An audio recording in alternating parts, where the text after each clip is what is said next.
अस्सलाम वालेकुम। कैसे हो आप? सब ठीक ठाक हो, खैरियत से हो? आज बात करते हैं नागरा मोती। नागरा मूत। हमारे यहाँ पे कुछ लोग इसको नागरा मोती भी बोलते हैं, तो लेकिन असल नाम इसका नागरा मूत है। और सैयद कूफी भी इसे कहते हैं। बहुत सारे इसके नाम्स हैं। ये असल में एक घास है, घास की ये जड़ है। फ़ायदे इसके मैं बताती हूँ कि फ़ायदे क्या है। ये दिमाग को ताकत देती है, मैदे को ताकत देती है। और इस्तेमाल इसका जो है हड्डियों के लिए भी, उनकी मजबूती के लिए भी इस्तेमाल किया जाता है। और जिन ख़वातीन को या बच्चियों को जो पीरियड्स यानी मेंसेस रुक रुक के आते हैं या उनको ब्लीडिंग ज़्यादा होती है, ये उससे भी इस्तेमाल कराया जाता है। और सबसे बड़ी बात है कि कुछ लोगों के दांतों में ऐसे फंगस लग जाते हैं कि वो दांत आहिस्ता आहिस्ता ब्लैक होने शुरू हो जाते हैं और वो दांत की हड्डी ख़त्म होनी शुरू हो जाती है। इसकी सबसे बड़े एक जो आप दवाई बना सकते हैं, इसको आप मंजन के तौर पे इस्तेमाल कर सकते हैं। इसको मंजन के तौर पे ऐसे इस्तेमाल करना है कि आपने पीलो मसवाक आपने सुनी होगी, जो अक्सर मस्जिदों के बाहर लकड़ी जैसी मिलती है, वो ले लें। उसको आप लोगों ने पहले कूटना है, कूट के उसको पाउडर बनाना है। और साथ में नागरा मूत आपने ये लेना है। इन दोनों का आपने पीस लेना है। पीस कर आपने इसको पाउडर बनाना है। जब ये पाउडर बन जाए तब आप इससे दांतों को मंजन किया करें, सुबह के टाइम और शाम के टाइम।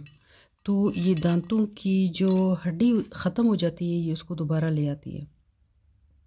कुछ बच्चियों को जैसे पीरियड्स काफ़ी दर्द से भी आते हैं, फिर क्लॉटिंग शुरू हो जाती है उनको, तो उनको काफ़ी दर्द होती है। तो आपने नागरा मूत लेना है। और साथ में मैंने आप लोगों को एक वीडियो बनाई थी जिसमें मैंने सोए बताए थे। ये सफ़ेद ज़ीरा जैसे ही होते हैं, पंसार की दुकान से मिल जाते हैं। आपने क्या करना है, सोए कम से कम में से 1 चम्मच सोए ले लें। और इसको आपने पीसा कर अगर पाउडर बनाया हुआ तो आधा चम्मच ही ले लें। और आप उसको अगर फक्की बनाकर, यानी आप उसको वैसे ही खा सकते हैं, मुंह में डाल लें और ऊपर पानी पी लें, नीम गर्म पानी।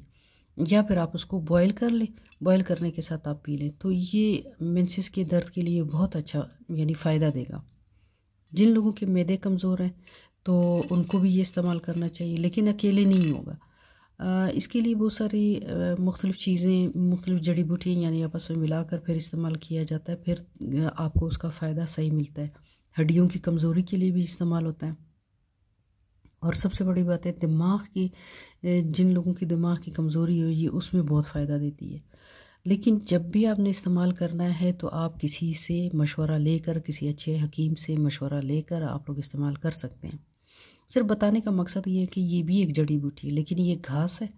घास के जो जड़ होती है ये वो है। और इसका जो मिजाज है गर्म खुश्क है। और इसमें हल्की सी ऐसे खुशबू भी आती है, लेकिन थोड़ी सी कड़वी भी होती है, यानी तल्ख है थोड़ी सी। और जब भी इसका इस्तेमाल करना हो किसी से पूछ कर करें, लेकिन दांत के मंजन के लिए आप उसको इस तरह से इस्तेमाल कर सकते हैं और कोई नुकसान नहीं है। फिर ये दांत के जो हड्डी कमज़ोर हो चुकी होती है उसके लिए फ़ायदेमंद है।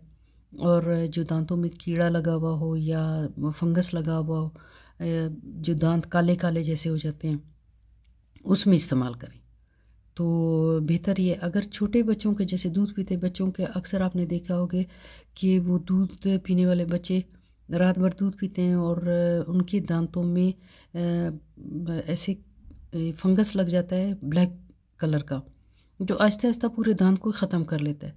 और वो दूध के दांत होते हैं तो जल्दी उन पर अटैक हो जाता है। अगर थोड़े से बच्चे समझदार हैं या उनको गागल करना आता है, यानी मुंह में रख कर ऐसे, जिसको कुल्ला कहते हैं, कुरली करना, अगर वो आता है तो आप इसको पाउडर बना लें। पाउडर बना के आप उसको या बॉयल कर लें और बच्चे को आप दिन में 2 या 3 बार उसके मुंह में डालें और उसको बोले कि आप इससे गागल मुंह में रख कर करके इस तरह से और थूक दें।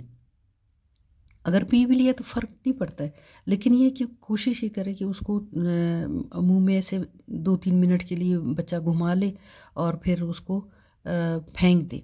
ज़ाहिर है उसके दांतों में फंगस होता है, वो एक आम ज़बान में उसे कीड़ा कहते हैं, तो ये उसको भी ख़त्म करेगी। कोशिश ये करें कि इसका इस्तेमाल इस तरह से भी कर सकते हैं। और यही आपको मालूमात देनी थी। अल्लाह ताला आपको सबको बहुत सारी खुशियाँ दे, बहुत सारी दुआओं के साथ। सब अपना ख्याल रखना। अल्लाह हाफ़िज़।